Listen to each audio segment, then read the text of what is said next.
Welcome back to the Deep Dive. If you're just joining us, welcome. You're now part of the Book on a Shelf community. Yeah, great to have you with us. And, you probably know our mission here. We take big, complex subjects, could be research, history, or like today, a major piece of American literature, and we try to cut through the noise. We aim to give you that pure, distilled knowledge, and crucially structured so it actually makes sense and sticks with you. Exactly. So today, we're tackling F. Scott Fitzgerald's The Great Gatsby. A classic. But we're not just doing a plot summary, are we? No, definitely not. We're doing a real deep dive using the structured analysis provided by this great resource, Owl Eyes. Right. The idea is to equip you, the listener, not just with a solid understanding of Gatsby itself, but also with the analytical tools, the framework you need to approach really any classic piece of literature. Precisely. Our source today is the annotated text and the analysis from Owl Eyes.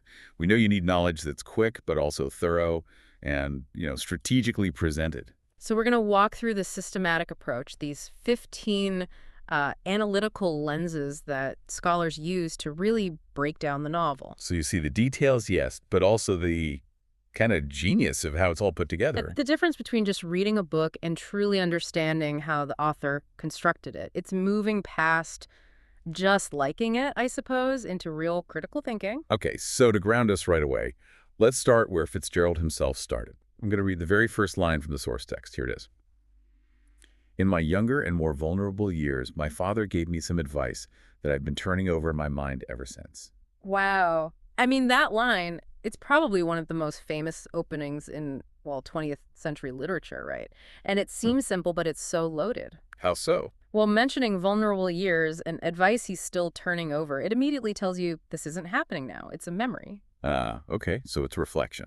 Exactly. It frames the whole story as a reflective memoir. The narrator, Nick Carraway, he's older, supposedly wiser, looking back, trying to figure something out, something deeply unsettling. That self-awareness, that slight distance, that's the voice of the whole book. But hang on.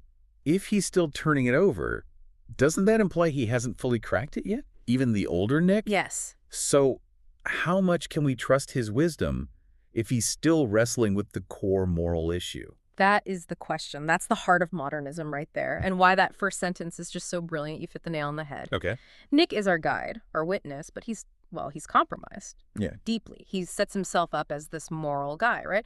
But then he's drawn in, fascinated by the very decadence he says he dislikes. Right. He hangs out with them constantly. Constantly. So that tension between his stated morals and what he actually does, that shapes everything we read. It sets up a story built on judgment, sure, but filtered through Nick's own massive uncertainty. Okay.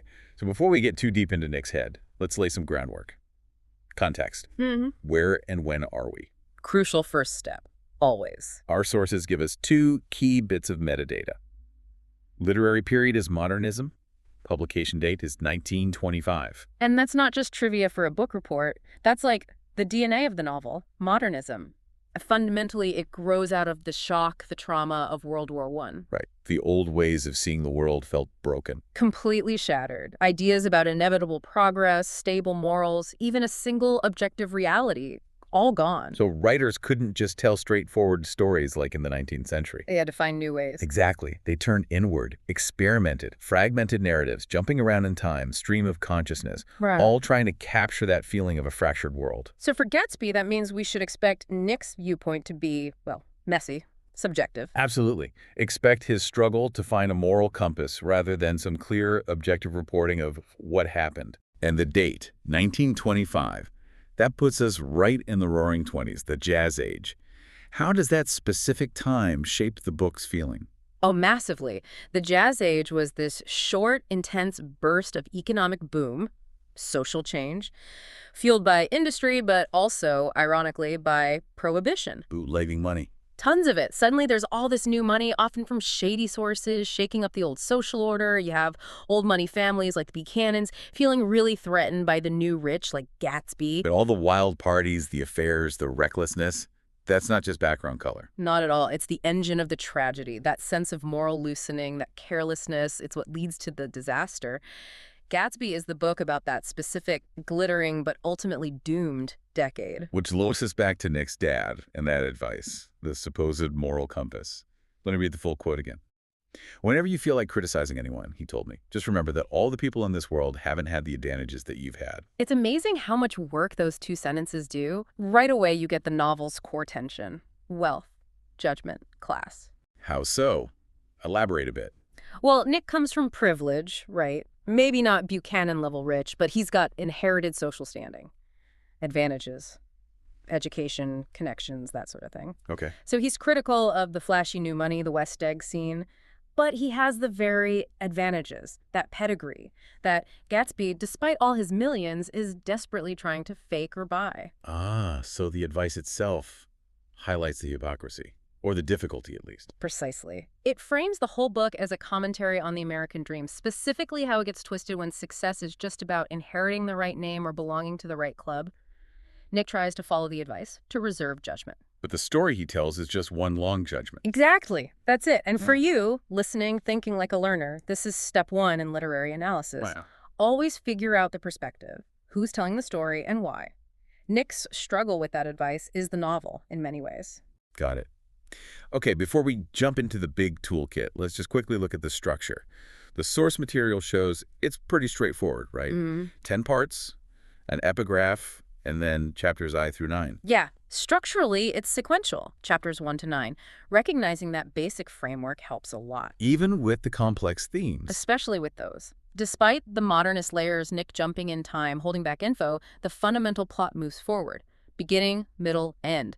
That clarity makes it easier to track the characters' messy emotional and psychological journeys, because at least the chapter structure is reliable. Okay, now we get to the core of it. The Allies resource gives us this list, 15 analytical categories. I'm calling it the Deep Dive Toolkit. And it really is a toolkit, not just a list of terms, but a methodology. We've kind of grouped these 15 points into 4 clusters to make them easier to handle: context, narrative elements, language and rhetoric, and finally, application and detail. Sounds good. Let's walk through them. Where do we start? Big picture first. Makes sense. So we start with historical context. We've touched on the 1925 Jazz Age setting, but deep analysis means going beyond just, flapper dresses and parties. Right. What's the feeling of the time? It's anxiety, a deep societal anxiety. There's this fear that old values, hard work, morality, we're being swamped by easy money, by recklessness, by illegal stuff like bootlegging, which is where Gatsby's money comes from, right? Yeah, that's hinted at strongly. And that context explains why the old money characters, Tom and Daisy, are so casually destructive. They don't just see the new rich as social climbers, they see them almost as, like, a contamination, a moral threat to their world. That's a powerful distinction. Not just snobbery, but almost existential dread from their perspective. Exactly. It's not just a time period. It's, as you said, a moral fever dream. All right. Which brings us back to the literary period, modernism. Why isn't it enough just to say, oh, it's set in 1925? Because modernism tells us how Fitzgerald approaches that setting. Precisely. It signals a focus on disillusionment, a lack of clear heroes, a real fascination with the inner life, the subjective experience. So less focus on big external events. Often, yes. Think about the climax in Gatsby. It's not some huge public battle. It's Gatsby, standing alone, waiting outside Daisy's house after the accident. That quiet, private tragedy that's very modernist. It's about the individual's isolated struggle against these huge impersonal forces. Okay, and all this context, the history, the literary style, it all feeds into the themes, right? So what? What's the book really about? Themes are the big ideas, the arguments the novel makes. And the number one theme in Gatsby is always the corruption of the American dream. Oh, so? It's not just that Gatsby fails to get the girl. It's how he tries. He uses the supposed tools of the dream ambition, hard work, reinventing himself, but he applies them to something hollow, superficial. Daisy. He thinks he can buy his way into happiness, into the past. Exactly. He tries to buy aristocracy. And the book shows that this focus on purely material success leads to moral emptiness, disaster even. Other big themes like the impossibility of repeating the past or the carelessness of the wealthy, they all spin out from that central failure of the dream. Okay, let's shift gears a bit. Now we're looking at how the story is built, the mechanics, starting with plot. Right. And as we said, the chapter structure is sequential, I through IX, but the way Nick tells the plot, that's not strictly linear. What do you mean? He interrupts the action constantly. He jumps back, gives you his opinion now, reflects on things. We find out key stuff about Gatsby's background or what really happened in a scene long after the event itself. Like telling us early on that Gatsby turned out all right in the end, but then showing us his tragic death. Exactly like that. That mixing of telling the story and reflecting on it, it complicates the simple A to B plot. It makes it richer, more about Nick's processing of events than just the events themselves. Okay, so if plot is the sequence, then character analysis must be about the people driving it. And since it's modernism, their inner lives are key. Absolutely central. Character is often just as, if not more, important than plot in modernist novels. So for Gatsby, Daisy, Tom, where should we focus our analysis? Motive and illusion, always. Gatsby, what drives him. This impossible dream of recreating one perfect moment with Daisy, his whole personality, the Great Gatsby persona, it's all a performance designed for that one goal. And Daisy. Daisy is almost the opposite. She's trapped by inertia, by comfort, by her social class. She's defined by her inability to act, her passive irresponsibility. Tom, he's just pure aggressive entitlement. The analysis needs to see them not just as people, but as symbols of their class, their moral choices or lack thereof.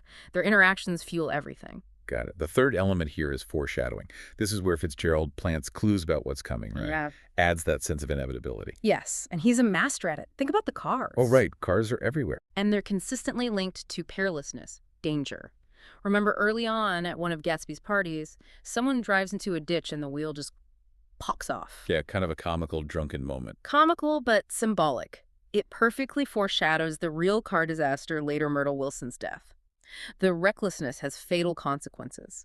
Even the weather descriptions, the oppressive heat building up through the summer that acts as foreshadowing too, creates this tense, explosive atmosphere mirroring the character's emotions. Subtle but powerful. Okay, the last one in this narrative cluster is motif. How is that different from a symbol? Good question. A motif is a recurring element. An image, an idea, a phrase, even a structural pattern that helps unify the book and reinforces the themes. It's not necessarily a full-blown symbol yet, but its repetition makes you notice it. Like what in Gatsby? Well, besides the obvious geography, East Egg versus West Egg, the idea of time is a huge motif. Gatsby's obsession with repeating the past, Nick's reflection on it, that concept echoes constantly. Can't repeat the past. Why, of course you can. Exactly. That line captures the motif. Another big one is color imagery, especially green, yellow, white, and gray. Their repetition draws attention to themes of money, hope, decay, false purity, even before they become specific symbols like the green light. Oh, and the telephone, always ringing or pointedly not ringing. That's a motif of connection, missed connections, isolation. All right, now we're getting really granular. The language itself, the writer's craft. Starting with the big umbrella term. Literary devices. Right. This is the writer's toolbox. Every specific choice Fitzgerald makes with words, sentences, it falls under this. But just naming devices isn't enough. We need to see how he uses them. What's the effect? Okay, let's take two fundamental ones. Simile and metaphor. Our listeners know the basic difference, like or as versus a direct comparison. But what's Fitzgerald doing with them in Gatsby? It's interesting. If you look closely, he often uses similes for the surface descriptions, the immediate sensory stuff, especially at the parties. You know, the air was alive and charged like the inside of a battery. It captures the energy, but maybe suggests it's temporary, superficial. Yeah. But he often saves his really powerful metaphors for the deeper things. Moral ideas, decay, the dream itself. He doesn't just say Gatsby's dream was fading. He says the dream was already behind him, somewhere back in that vast obscurity beyond the city. The dream is the obscurity. He uses metaphor to fuse the setting with the character's inner state. The landscape reflects the soul. That's a great distinction. Okay, moving to senses. Imagery. How does he use descriptive language to both build this dazzling 1920s world and hint at its rotten core? Imagery works on those two levels simultaneously. You get the dazzling descriptions, right? The silk shirts, the mountains of food, the orchestra, pure opulence. Makes you almost want to be there. Almost. But then, boom, he hits you with the contrast, the Valley of Ashes. Described as this fantastic farm where ashes grow like wheat. Stark, gray, industrial, dead imagery. That visual clash, the lush green lawns of West Egg versus the gray ash heaps, is constant. He uses imagery to remind you relentlessly of the cost, the waste behind the glamour. Very effective. Next up, illusion. The book seems packed with references the reader is supposed to get. It is, and they add layers of meaning. The biggest illusion is probably Gatsby himself. The Great Gatsby title alludes to that American archetype of the self-made man, the hero who pulls himself up by his bootstraps. Except Fitzgerald shows how Gatsby's version is built on illusion and crime. That's an ironic illusion. Deeply ironic. Then there are more specific ones, like in Chapter 1, Tom Buchanan is reading this racist book, The Rise of the Colored Empires. Right, Nick mentions it. That book was a real popular pseudoscientific tract at the time. Mentioning it instantly tells an informed reader exactly what kind of ideology underpins Tom's wealth and arrogance. It's not just money, it's this toxic belief in racial and class superiority. If you miss that illusion, you miss a key piece of Tom's character. Wow, okay, that adds depth. And the last one in this language section, maybe the trickiest, irony. Irony. Gatsby is drenched in it. Especially situational and dramatic irony. Explain the difference in this context. Okay, situational irony is when the outcome is the opposite of what's expected. The central situational irony is Gatsby himself. He thinks accumulating immense wealth will win him Daisy and acceptance. But that very wealth and how he got it is what ultimately isolates him and leads to his death. His means destroy his ends. And dramatic irony. That's when the audience knows something the characters don't. Exactly. We, the readers, know things Nick maybe doesn't fully grasp at the time, or that the characters certainly don't. When Nick describes the lavish parties with a kind of wide-eyed wonder early on, we, having heard his opening warnings about criticism and advantage, already sense the hollowness. We know this spectacle is doomed. The most painful dramatic irony. All those people enjoying Gatsby's parties, his booze, his house, and then almost none of them show up for his funeral. We see the emptiness, they don't. It's devastating. Okay, these last few categories feel like where everything comes together, where we apply all those tools. Starting with symbols. Gatsby is famous for his symbols. Absolutely. Symbols are where concrete things take on abstract meaning. It's core to modernist writing. And in Gatsby, you have the big ones everyone talks about. First, the green light. Across the bay at the end of Daisy's dock. Right. It clearly symbolizes, well, several things at once. Distance, the unattainable past, Gatsby's impossible hope for Daisy. It's green, like money, like hope, but it's always just out of reach. Separated by water, representing the social and emotional gap he just can't cross. And the eyes of Dr. T.J. Eckelberg. The billboard. Even more complex, maybe. These huge, blue, bespectacled eyes looming over the Valley of Ashes. They start as just an ad, but they morph into this symbol of what? A detached observer. God. Judgment. George Wilson thinks they're the eyes of God. He does, which is incredibly telling. In this moral wasteland, the closest thing to divine oversight is a decaying advertisement. It suggests God has been replaced by commerce or has simply abandoned this world. It's a really unsettling, powerful symbol of moral vacancy. Definitely. So understanding context, narrative, language, symbols, it all leads to being able to do quote analysis, right? Yeah. Taking one specific line and unpacking it. Precisely. This is where you demonstrate you can put it all together. You take a key line like Nick's final verdict on Tom and Daisy. They were careless people, Tom and Daisy. They smashed up things and creatures and then retreated back into their money or their vast carelessness. Powerful line. It is. But analysis isn't just saying they were bad. It's identifying the metaphor, smashed up things and creatures, connecting it to the theme, the destructive nature of wealth and privilege, noting the character judgment, explaining why the sentence structure, that final blunt statement, feels so definitive, so damning. It's applying all the lenses to one specific moment to unlock its full meaning. Makes sense. And underpinning all of this, the foundation, is the last category, vocabulary. Seems basic, but it's crucial. You're reading a book from 1925. Fitzgerald's word choices are incredibly precise. Think about how Nick describes Gatsby or his dream. Words like colossal, incorruptible, but also perishable, foul dust. You need to grasp the specific weight of those words. Colossal suggests grandeur, but perishable hints at its fragility. Foul dust directly links the dream to the decay of the Valley of Ashes. Missing the nuance in vocabulary means you miss the subtlety of the irony, the imagery, the whole argument. Precision matters. Wow. That 15-lens toolkit is incredibly thorough. It really gives you a map for tackling the book. It does. It provides structure. So let's zoom out a bit now and look at the resource itself, Owl Eyes, because it seems like it's doing more than just analyzing Gatsby. It's promoting a whole way of learning. That's a great point. The platform describes itself as an improved reading and annotating experience aimed at classrooms, book clubs, and literature lovers. The key word there is improved. How is it improved? By standardizing the critical approach, by layering expert analysis right onto the text itself, it's addressing that common problem learners face. You read something complex, you know it's important, but you don't know how to break it down. Right, the information overload issue. This feels like it turns reading from a potentially lonely struggle into something more guided, more supported. Exactly. It sort of democratizes literary analysis. You don't need a PhD supervisor looking over your shoulder. The prompts, the definitions, the highlighted devices, they're right there. It frees up your mental energy to think about the meaning, the synthesis, instead of just trying to spot a simile. And they mentioned teacher and school memberships too, so it's designed as a learning system. Yeah, definitely aiming for an educational role, not just a casual reader tool. Let's look at the library structure they offer. According to our source info, it's broad. Drama, fiction, nonfiction, poetry, primary sources, Shakespeare, short fiction, young adult.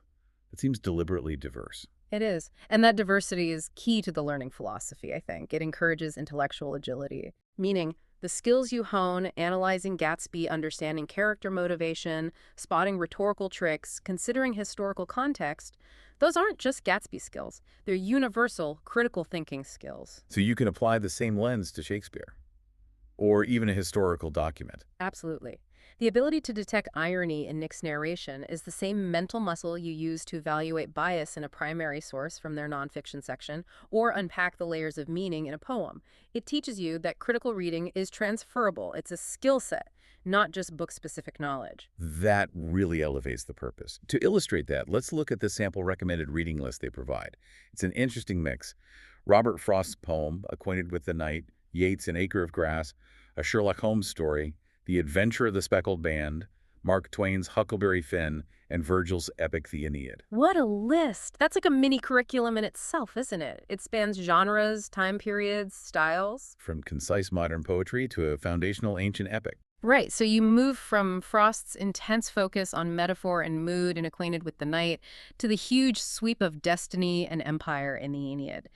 And doing that helps you see connections, maybe, like how Gatsby's pursuit of his destiny with Daisy is, perhaps, a kind of debased modern echo of Aeneas's epic quest. That's fascinating. And putting a detective story like Speckled Band next to Huck Finn. Means you're practicing different analytical modes side by side.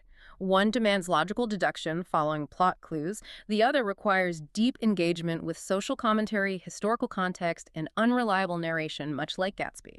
So the big takeaway from the platform structure seems to be, master the method, the 15 lenses, and you're equipped for anything. That's exactly it. The specific text becomes less daunting because you have a reliable process for reading critically. You're ready to join any literary conversation. #tag outro. We have covered so much ground today. I mean, from that very first vulnerable line of Nick's narration all the way through the structure of modernist critique. Yeah, it's been a real journey into the mechanics of the novel, and I think the main insight, the thing to really hold on to is this. Deep understanding isn't just knowing what happens in the story. Right. It's more than plot summary. Much more. It's about mastering that analytical framework, those 15 lenses we talked about. That's what lets you really deconstruct the complexity, appreciate the author's craft, and, frankly, get more out of reading. It shifts you from being a passive consumer to an active participant, an active scholar. We started off with Nick's father's advice, that line about advantage and criticism. Whenever you feel like criticizing anyone, just remember that all the people in this world haven't had the advantages that you've had. Let's end there, too. Maybe turn it slightly. We used it to understand Nick, Gatsby, the Buchanans. Okay. Now, try applying that advice to how you approach information itself. When you encounter something complex, a dense book like Gatsby, challenging research, a difficult idea, maybe resist the urge to just criticize it or dismiss it because it's hard work. Ah, I see where you're going. Remember, the advantage you have now, access to these analytical tools, this framework, use that toolkit not just to find fault, but to understand, to grant the complex material the intellectual advantage of your careful, structured attention. Use the tools to build understanding, not just tear down. That's a fantastic final thought. Thank you for diving deep with us today. My pleasure. And for everyone listening, if you found this structured approach useful, please do us a favor. Like, share, and subscribe to the channel. Book on a Shelf. It really helps us keep these deep dives going. Stay tuned for the next episode.